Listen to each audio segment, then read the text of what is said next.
Un saludo. Yo soy Ignacio Maroto, Provost y Academic Vice President de Westfield Business School. Ya tenemos en la sala a casi 40 personas. Estoy seguro de que se irán uniendo muchos más en los próximos minutos. Y me cabe el honor de poder daros a todos la bienvenida. Me gustaría daros la bienvenida a este inicio de bloque de cursos en Westfield, que siempre nos gusta abrir con una charla de interés a cargo de un ponente de primera fila. Y hoy esto se cumple más que nunca. Tenemos la maravillosa oportunidad de disfrutar una charla, un keynote de Lana Cook, eh, que es, bueno, la vamos a presentar a continuación. Ella es Associate Director en el System Awareness Lab en el Massachusetts Institute of Technology. Lana nos va a hablar del tema de gran actualidad, que es Thinking, Designing and Leading Systematically. Para presentar a Lana Cook tenemos a Rafael de Cárdenas. Rafa es Chief of Innovation and Curriculum Content Development en Westfield y también es Chief Academic Officer en el grupo educativo Prisma. Rafael nos va a presentar a la oradora que nos va a ofrecer esta charla de hoy. Así que adelante, Rafa. Muchas gracias, Ignacio. Qué gusto, qué placer estar aquí hoy con vosotros y particularmente en estas sesiones que siempre las diseñamos con idea de que en una pausa entre lo mucho que hacéis, poder daros algo refrescante, algo interesante de lo que está pasando por el mundo y algo además que sirva para complementar el resto de temas que estáis tratando en vuestro día a día, tanto en las compañías como en Westfield. Voy a pasar ahora a hablar en inglés para presentar a Lana Cook. Tendréis un icono ahí abajo con una bola del mundo, me parece, en el que se indica si podéis seguir la sesión en español o en inglés. La sesión ella la va a hacer en inglés, de manera que los que queráis seguir la sesión en inglés no tenéis que hacer nada, los que queráis seguirla en español vais a ese icono. Paso al inglés. Lana, thank you very much for being here. Actually, for us, it's a true pleasure and an honor. Let me just say a few words about yourself and your career, although the students have information about you, but just sharing some thoughts that I think are relevant to set up the floor for your session. Lana is, well, you saw it because of the information we share with you. She's the doctor in philosophy for Northeastern University in Boston. Massachusetts, and she's associate director for the System Awareness Laboratory at MIT. Lana is working very closely with Peter Senge in that laboratory, and that's one of the things we have in common. During my time at MIT, I was studying and working with Peter Senge, which has been one of the highlights of my life, for sure. Maybe you know him through the book, The Fifth Discipline, and I think he's considered one of the fathers of sustainability. System Awareness Lab, which is the laboratory that Lana is a director, does something really compelling in this world, which is identifying systems. We all are a system ourselves, but then there's all kinds of systems around us, and be aware of those systems, how they work, and how we can interact with those systems and build relationships is particularly meaningful. And this is the second thing that really connects us. Our people, planet, profit approach, starting from people. And you know that you start the program with 6 weeks learning about yourself and just yourself, not marketing or anything else. And for us people, it's at the center of everything. So really having Lana with us here, illustrating us with the many things she's running and working at the lab, I think it's really, really exciting. Thank you very much, Lana. A true honor for us. Thank you so much, Rafa. It's a true pleasure to be with you all. Thank you for the warm welcome, and agree on those pieces that you highlighted and where I think our work or orientation to business, to leadership development, really connect. And I think it's taking that systems lens, people, planet, profit, really thinking about, how, as we're leading teams, organizations, communities, we're bringing in all of those layers of the system. And that's so much, the cornerstone of the work that we do at the Systems Awareness Lab. So I'm excited to spend some time with you and in discussion with you today. I'll have a little setup just to orient and share a little bit about the work that we do within the lab, and then really to focus today on some practical tools to really begin to, how do we practice into leading systemically. So the title of my talk is, Thinking, Designing, and Leading Systemically. Equally is, around, feeling. How do I feel into systemic? How do I live into these kind of ways of being? And so much of that is having kind of practice spaces, communities of learning like you have here, that you can really, practice and reflect with. So a bit about the MIT Systems Awareness Lab. So we were co-founded by Drs. Peter Singhi, who's coming from the Sloan School of Management here at MIT, long tradition in systems dynamics, organizational learning. As Rafa said, one of the, really the founding thinkers about, how do we approach sustainability, in organizations. So not only the business sector, but, social impact.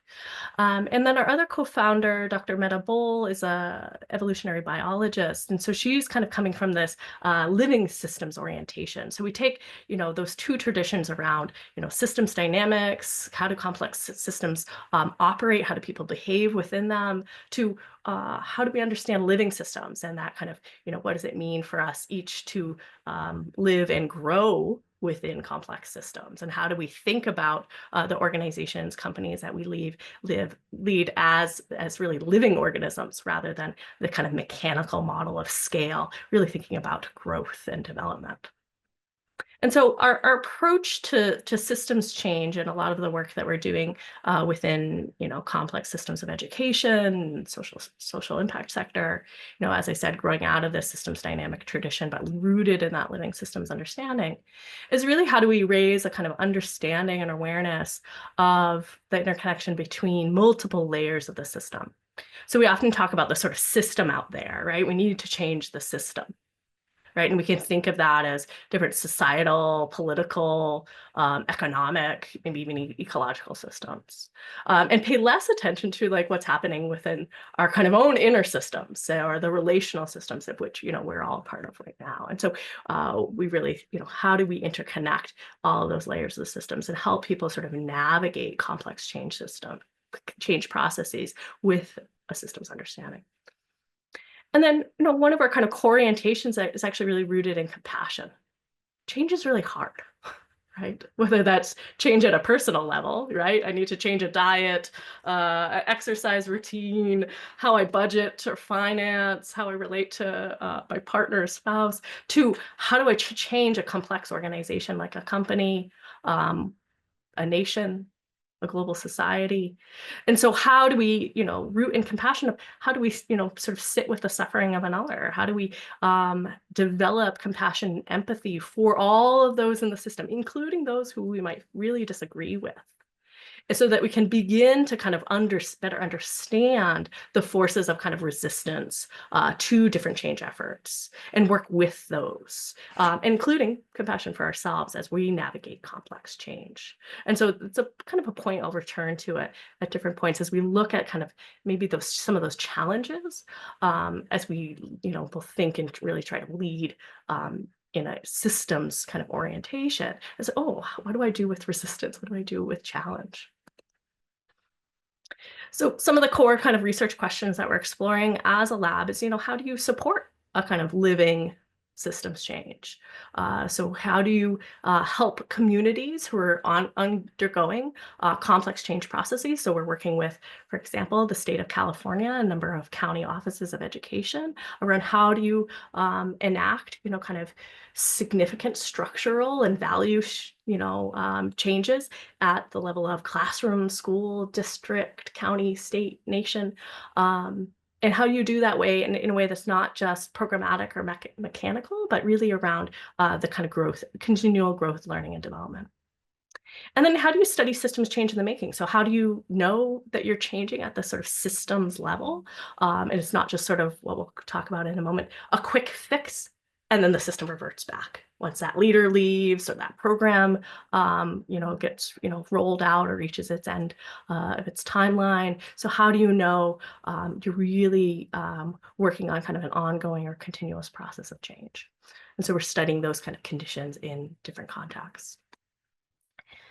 And so one of the things I want us to kind of hold on to as we explore a really kind of practice tool today is thinking about systems at these three levels. So first, the level of self. So we each here have a number of complex systems that are operating in this moment, right? We can take a breath and feel that respiratory system. Maybe we had a meal or a snack, so our digestive system might be enacted. We might have different kind of, certainly our nervous system, our emotional or cognitive system. So all of this is sort of happening right now. And our lab works on integrating, tools and practices like mindfulness meditation, reflective journaling, somatic body practices, so that we can just become more aware, like what's happening within me, right? Within me, my personal system. And then how does it influence or impact systems at the next level? So the level of relationships, right? So us, 193 and counting are a little microsystem right now, right? So we're all in varying maybe modes or of relationship with one another. You could think about your home organization, your team, your family, your friends, right? And so those are relational systems. Okay, how am I sensing into what is the quality of those relationships? How am I showing up within those spaces? And then thinking about systems, as we often do, the societal, larger political, cultural, organizational systems, maybe even technological systems, infrastructure, policies, to the ecological systems, right, our ecosystem. And that's often when we talk about systems, we sort of focus there and tend to kind of underestimate the role of the self and the relational in shaping, because we all contribute and shape those larger societal and ecological systems. And so really thinking, how do we bring into our awareness systems at each of these levels? And so I'll have you, and this is helpful, just a note if you're, we're all on laptops or computers, but if you can grab, a journal or a piece of paper, we're going to do both some journaling and really a kind of drawing a practice tool. So now's your time to just go and grab something to write with. And just taking a moment to reflect on, as I was talking and you were maybe thinking into, okay, so how do I sense into and experience systems at each of these levels? So just taking a moment to yourself, okay, what's my sense of my self system? My inner system. So how do I come in contact with that? What's the quality of it right now? Right. So none of these systems are static. So, what in this moment? What's my sense of my inner system? Am I nervous, bored, tired, joyful, excited, agitated? So just taking a moment to sense into that. And then what's my sense of the relational systems that I'm in? So what's the quality of my relationships at home, at work, within this global classroom, in my community? So again, sensing into how do I experience systems in that relational space? And then at these kind of wider systems. So what's my sense of like the political system that I'm in? What's its quality? How would I characterize it? So just jotting down some notes. Hi. How do I feel within that kind of societal or community system? So what's my sense of my neighborhood? Of the town or city at which I'm in? Of the nation? Of my culture? So again, we're just, what, how do I begin? And there's no right answer here. It's just, how do I use myself as a kind of a sensing instrument? How do I sense these systems? How do I experience them? And then finally, the ecological. What's my sense of the natural world? And sometimes, being in front of computer screens all day, that world can feel very far away. But I'm inspired by, the Westfield logos here that I'm seeing. We have this greenery, this vibrancy. So think about, when was the time I felt really connected with those natural systems, those ecological systems, with that planet? How did that experience feel? And so holding those different layers of the system. Move us kind of into our little exercise today. For some of you who may have joined the Boston study trip, this tool might be familiar, or those who are familiar with the work of Dr. Peter Senge. This is, what he calls the three-legged stool of leadership, and these are the kind of core leadership capacities that he sees in learning organizations and in studying, Fortune 500 companies, complex organizations, what kinds of leadership capacities were present, not only in the sort of frontline leader, but throughout the organization. And we really think about leadership as anyone who's, sort of what we call crossing a threshold, trying to bring forth some kind of vision. So it's not just, a position of, authority or power per se, but more around people who are moving forward, a vision of what they'd like to see possible. And so these kind of capacities were present. And so we'll walk through them, and then we're going to practice in some of these today. So the first being in this kind of domain of personal mastery, and that's part of this kind of awareness building. Okay, how do I become more in touch with my inner sense of self, right? What's important to me? How do I show up within spaces, right? Can I kind of regulate, or am I really kind of reactionary? Do I have a clear sense of, who I am as a leader? The second sort of leg of the stool is our ability to engage in reflective conversation. And we'll have an opportunity to really kind of connect with one another later in that reflective conversation. And how do we, really in dialogue, work out our understanding of different kind of complex circumstances. And so the final leg of the stool is this piece around systems awareness, or really systems dynamics here, around our ability to understand complexity and navigate complex change processes. And that really, the reason there's three legs of these stools. If one leg is gone, the stool begins to sort of tip, right? So how do we help in reflective dialogue and with our sort of grounded understanding of ourselves, help each other understand systems in this way? And how do we navigate that complexity, as a team, as an organization, as a community? So we're going to look at a tool today, and we're going to, I'll set up the kind of tool itself. We'll look at a worked example, and then I'll have you draw your own. So that's where, having that piece of paper at your ready, so you can begin, as we're just setting up the model, sort of drawing out the figure. Because then you're going to work your own example, and then we'll have a few minutes in breakout groups where you can share your example, and it's often in the sharing that the tool, I think, really comes to life. So this is a systems dynamic tool that really begins to look at kind of how we get caught in the kind of phenomena. The phrase we use in the US is putting out little fires everywhere. Anybody familiar with that? Where you have all these little emergencies and urgencies, and you're just putting them out, but you're not maybe looking at well, why is the fire even started, right? Because we're so quick to really just keep working on what's urgent, what's in front of us.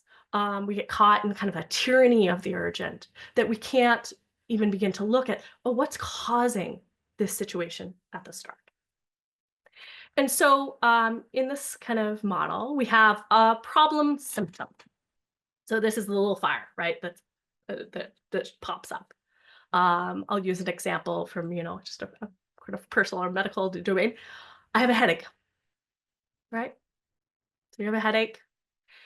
And then you go to your quick fix, your symptomatic solution, right? I'm going to take 2 Tylenol for the headache.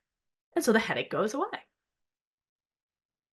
The problem is if maybe there's something, sometimes just one-time headache, but sometimes there might be something that really underlying that might be really kind of challenging us, some underlying condition, right? So we can kind of keep, okay, I got a headache, I'm going to take the Tylenol, and then the headache goes away. Maybe I forget about it. The challenge is that we can get kind of an addictive loop about that, so that we can go from having the headache, having a solution that just gets to the symptom. Okay, my head hurts, I'm going to take that away. There'll be some kind of side effects or the delay where, oh, maybe I'm not actually seeking the medical attention I need for these chronic headaches. I can get in a kind of addictive loop on maybe the pain medication. Oh, I'm just going to keep taking this and pushing away. Oh, maybe there's something else underlying here that needs to be addressed. And so that kind of addictive loop of where we can keep just putting out the little fires, keep taking the pain medication, but never looking at, why is that happening? Why am I having these chronic headaches? Why are the little fires everywhere, even, sparking light? How do we begin to look at what is the more fundamental solution? The thing that might really address why that problem is happening at all. Okay, why am I getting the headaches? Because the Tylenol isn't helping me get there. The Tylenol is maybe, the pain medication is just pushing away me actually looking at, okay, why am I getting the headaches? Why are the little fires catching light? And so we can get in these loops at the top that delay us from seeing maybe the fundamental solution. Okay, what is the cause of it? And so maybe it is, a pinched nerve, in your back, or maybe, some kind of tumor that might be in the brain, right? I mean, these are severe examples, but how do we begin to really look at what is that fundamental solution? And often to get at that, we have to take that systems view. Okay, what is happening within the headache example, what's happening in my wider system that's causing this problem to arise? And so I'll have us look at a worked example that might be familiar to some of you. And here's a slightly different mock-up, but the same notion of these. So we'll start at the top. So you have some delays on like a product launch, right? And it's like reaching the crisis point. Oh gosh, we got to get this out. We're behind our timelines. And so that's the sort of problem symptom. Our symptomatic solution is the heroics. Well, this team, they're going to go all out. They're going to work all night. No weekends off. We're just going to throw everything at it. And they get it done, right? And the problem might go away for a moment. But you're going to have maybe a similar delay because you've never addressed the infrastructure that is causing the reason for those product delays, right? And you're just constantly relying on the heroic employee who's going to save the day. And you can get in a kind of addictive loop about that. Oh, we're going to reward the heroic person who crunches and does all-nighters and will work extra, and never really have to address the underlying infrastructure that might be really causing those delays. And so we can get this dependence on those heroics and feeling almost a sense of accomplishment because we're always at the last minute, maybe the procrastinators in the room know this dynamic where it's, oh, I'll wait till the last minute and then I'm going to get it all done in this big rush. And maybe I'll feel that rush of, oh, I got it all done. But maybe the quality of my work is not so great, when it is in that last minute way. And so this prevents us, this sort of addictive loop where we're always on the heroics, prevents us at really looking at, well, how do we make these improvements in our project management? How do we reduce roadblocks? How do we set up more these really problem correcting process where we have, more effective project management? We really look at our infrastructure, look at our staff resources, what capacities need to be built in that team that can enable us to actually, really address those delays. And you see here this little, timer, the little beads of sand. That, and those little crosshatches, that indicates a delay. That sometimes the reason why we don't go to these fundamental solutions is they take time, right? And we can get so caught in these quick fixes that we fail to really address those more fundamental solutions. So I'm going to have you now draw your own. So start with that problem symptom. What's a problem within your context that should be relevant to you, meaningful to you, specific? So not like world hunger, like something on your team, something you can really, with some specificity. What's some problem you're dealing with that you feel you're just in the quick fix? You're in the, let me just put out the little fire today. I'll just put the Band-Aid. I'll just take the pain medication. Something you feel you're in quick fix mode. I'll deal with the real problem later. Okay. So write down that problem symptom and then write down what's that symptomatic solution? What's your little quick fix that you feel you're kind of stuck with? And then what are the side effects of staying with that symptomatic solution? What are you delaying? What are you putting off? What are the consequences of that? Being stuck in that kind of loop where you're just doing the quick fix, the Band-Aid solution. And then what could you imagine as a maybe more fundamental solution? And I'll make this plural, solutions, because there may be many, there might not just be one. How do we really correct that problem? If we gave it the time, the resources, it might be more complex. It might take a more systems view. What's more fundamental? How do I begin imagining that? It'll take about 5 minutes just for you to sketch this out. And I really encourage you to draw it out. Something about that kind of embodied act of really writing it out.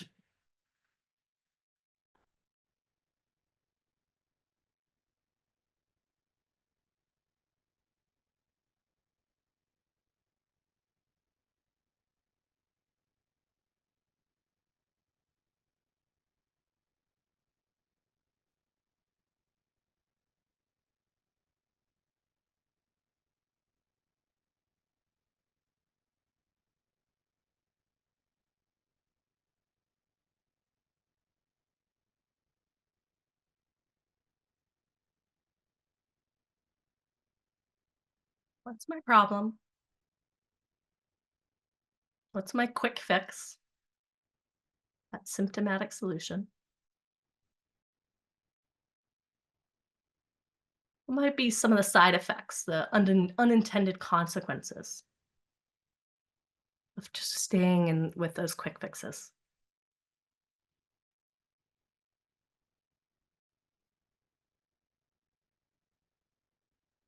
And what might be some of those more fundamental solutions that might really get at the root cause of the problem? And why am I not seeing them? What's causing us not to reach for that? What's causing us to stay with the quick fix?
Just take a moment more just to sketch down any final notes on this. And then we're going to move you into breakout groups. You'll be in there for 10 minutes. They should be groups of around 3 or 4.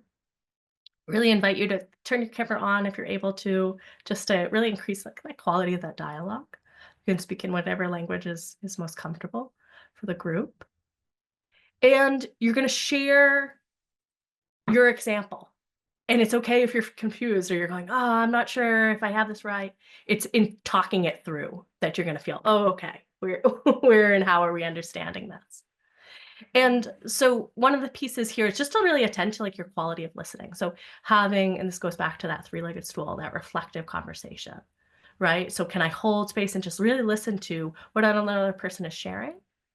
And then, only after everybody's shared, then you can engage in that kind of great crosstalk. So we'll have in the 10 minutes, so you'll have about 2 or 3, 4 minutes for you each to share. So we'll send you into breakout rooms now, and then we'll come back and have a collaborative discussion around, okay, how do we use this tool? How do we understand it within our context? So enjoy your breakouts.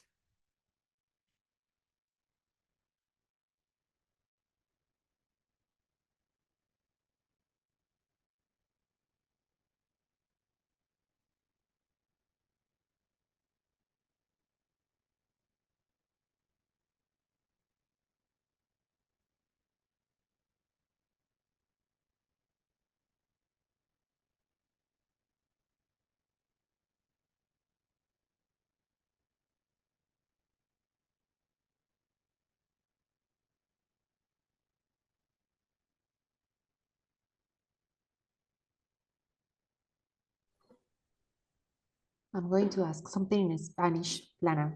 Yes, Si please. tal vez alguien tiene alguna situación para conectarse, por favor levante la mano y los apoyamos para moverse a las salas.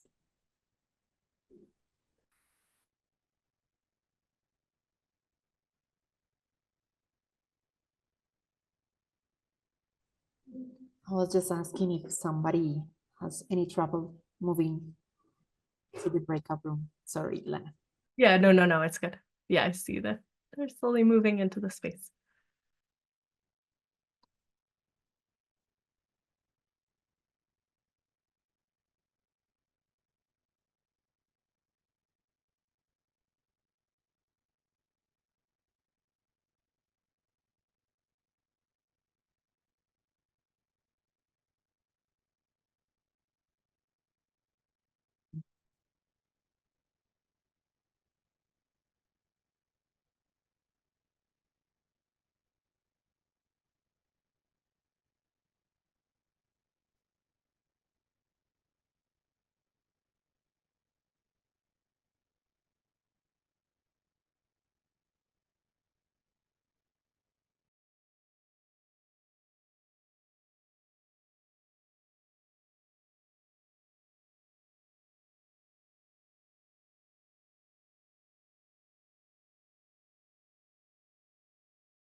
Apologies if I'm breaking with everyone's expectations of the space, so if they're confused about the breakout space or not used to engaging this way. That was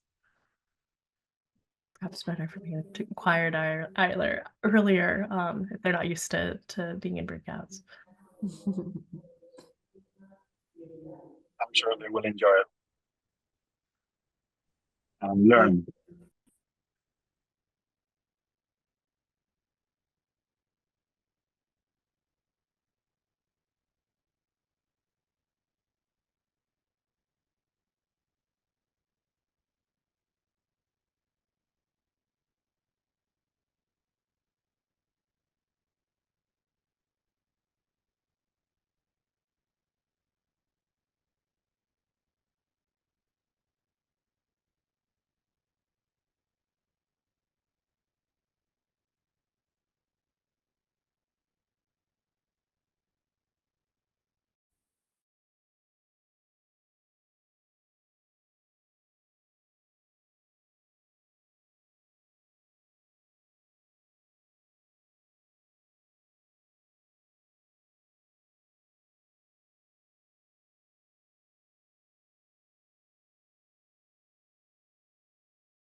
20 seconds.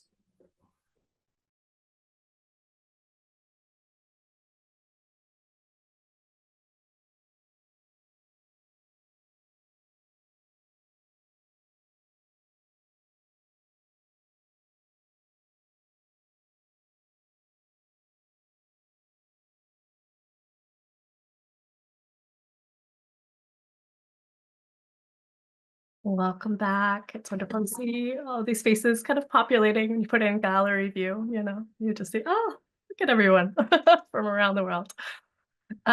So how was your breakouts? So would love to hear reflections, or if somebody wants to even share like they're shifting the burden dynamic, and just help others as they're, oh, how am I understanding this? Jean, Juan? Apologies for mispronunciation. Word. We have a common symptom that is the on-time delivery in projects. So every time we are very near to the deadline and always must to make an extra job. So we find that we always try to make extra job in extra hours and not solve organizational programs or coordination.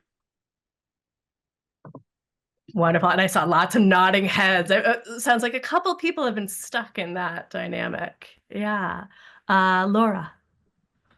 Yes, we talked about the problem is that we want the profit right now or efficiency in a system that it's a corporate system. We want the results now or for tomorrow. So the quick fix is just to make the creativity for the main issues that we're having now.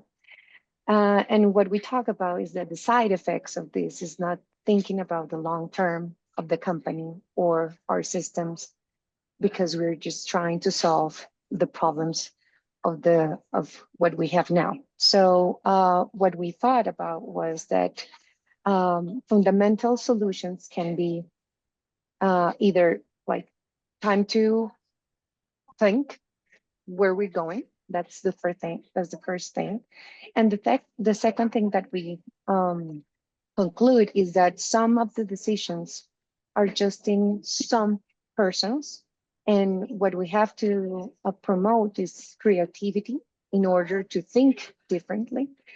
Ask for help, because these people that take decisions sometimes doesn't have the right to take these decisions, and also to incorporate other status quo, like think differently, disruptively. So in order to have different solutions and different decisions for a corporation. Yeah, Laura, and I saw again number of nodding heads as you just were talking about that dynamic and how taking that kind of reflective time and space to kind of really nurture that curiosity and that creativity. We'll often kind of put it away. But yet we'll know it's needed, right, in the space. But it's actually like getting out of that, tyranny of the urgent now more. We need to see the outcomes now, even if sometimes we know it's not really the right outcomes we're measuring, because the real ones are maybe further afield or going to take longer term. And yet it creates, how do we create that kind of reflective space to really think together? Juan, and then Lizette. Hi, Lana. Nice to see you again. I had the opportunity to meet you in Boston, so nice to see you again. In this experience, this tool is like simple but very deep. Uh, we were talking about how difficult it is to build habits that we know we should, but we end up just being heroic and having these side effects. And I put the example of in a personal level of gaining weight and losing weight. It's like a loop of oh my god, I'm getting fat, so I get heroic and I exercise and I do diets, and then I relax and come back again. It's kind of what we were talking is how difficult it is to do these things, the habits, to build the habits that we know we should. but maybe it's just about habits and breaking those barriers internally. That we know that we should do some things and we don't sometimes.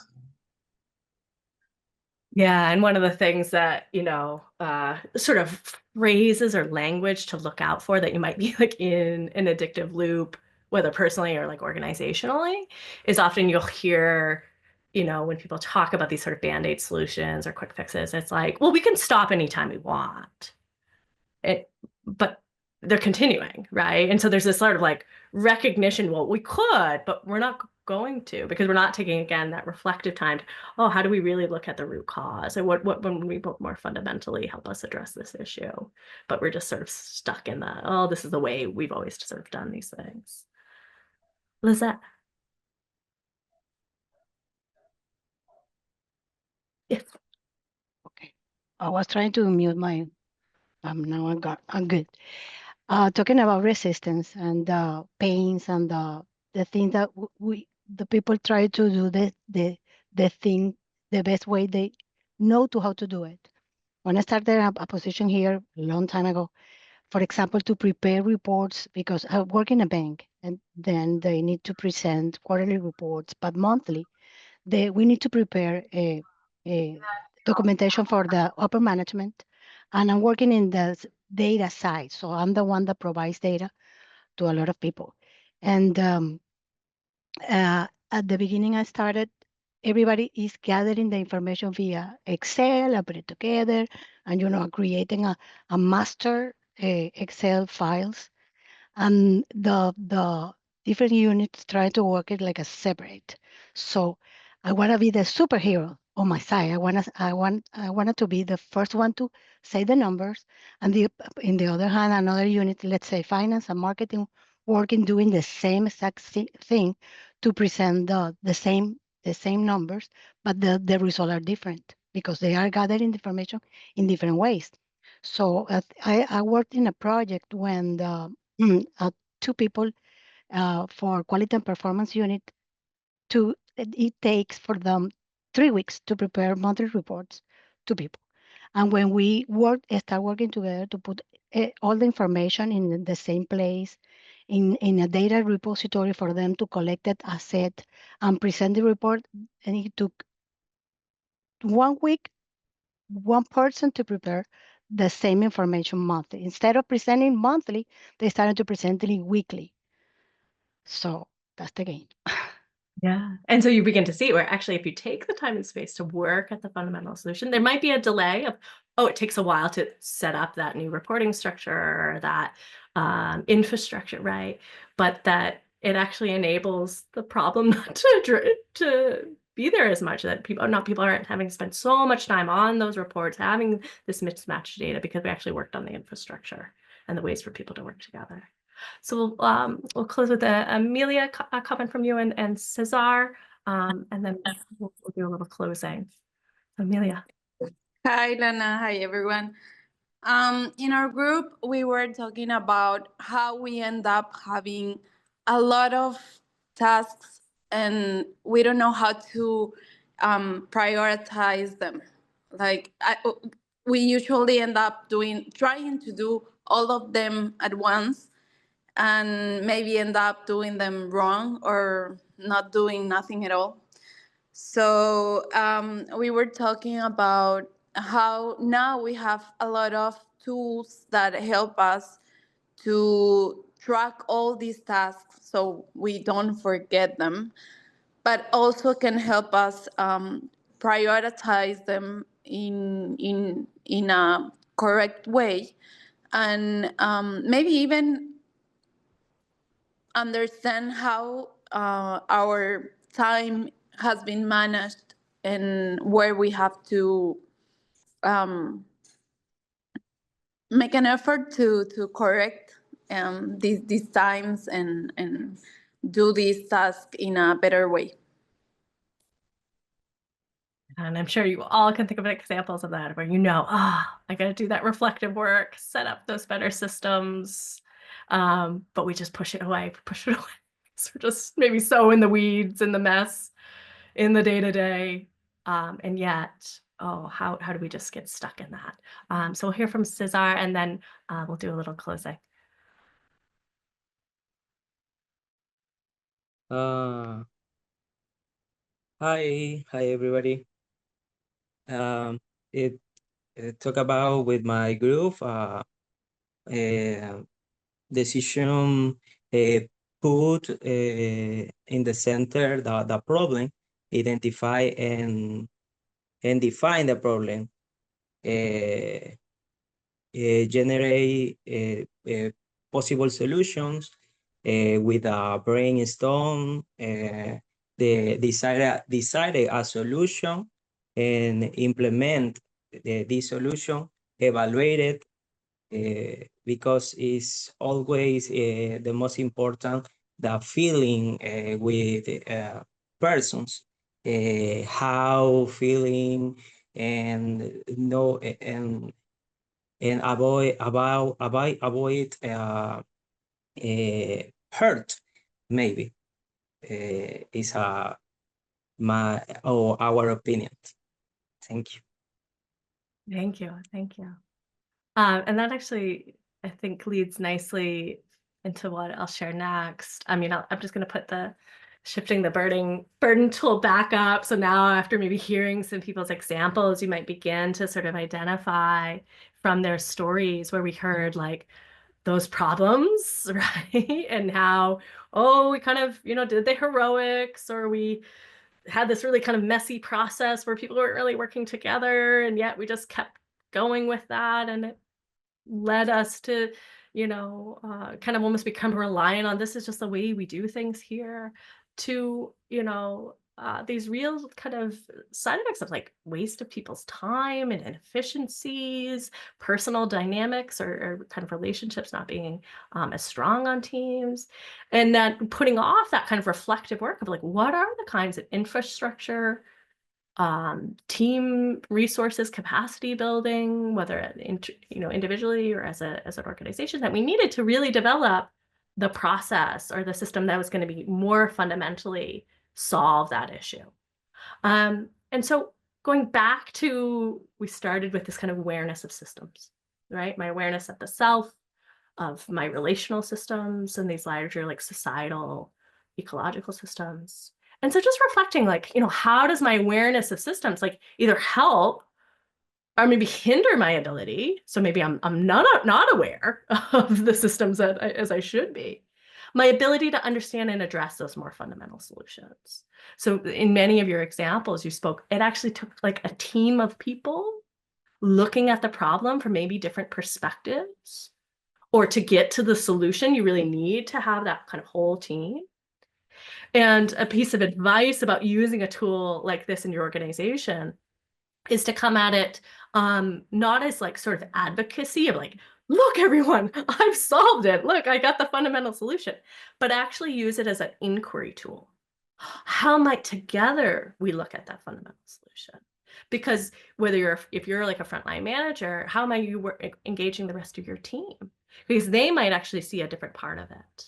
And so really using it as an inquiry tool. Oh, how might we together do this? And it's really helpful to like whiteboard it out and just explore as a team. Oh, why are we in this loop? And how do we get out of it? How do we begin looking at that fundamental? And really, again, taking that systems view, because everybody's going to have like a piece of that puzzle. And then just to bring us back to where we started. So today we've worked in a couple spaces. So the personal mastery piece, just developing and reflecting a little bit on, oh, okay, what's my sense of my inner system, my relationships, within my organization or my community, my sense of sort of systems out there, engaging a reflective conversation, in our breakouts, thinking about how we could use a tool like this for inquiry in our organizations, and then, just developing our understanding of complexity and of complex systems through a systems dynamic tool like shifting the burden. Thank you all for joining and for practicing today, and really for sharing your stories. It's always really lovely to just hear from people out in different contexts about, what's resonating with them, what are the challenges and opportunities they're facing within their work. So lovely to spend time with you. I'll leave it over to Rafa and the team if there's any other closing remarks. Lana, thank you very much. It's been really, really amazing. And also I could see from the comments of the students that the work they've done has been pretty much in the direction you were signaling at the beginning, right? That this is what happens when we work in systems. Thank you very much. Yes. I'll share the slides with the Westfall team. That also includes my contact information if there's any like follow-up questions, resources. I'll share over maybe some readings around this tool. And wonderful to spend time with you all and perhaps see some of you in the Boston study trip. Take care and have a lovely day. Exactly. Thank you very much. See you in Boston. Bye.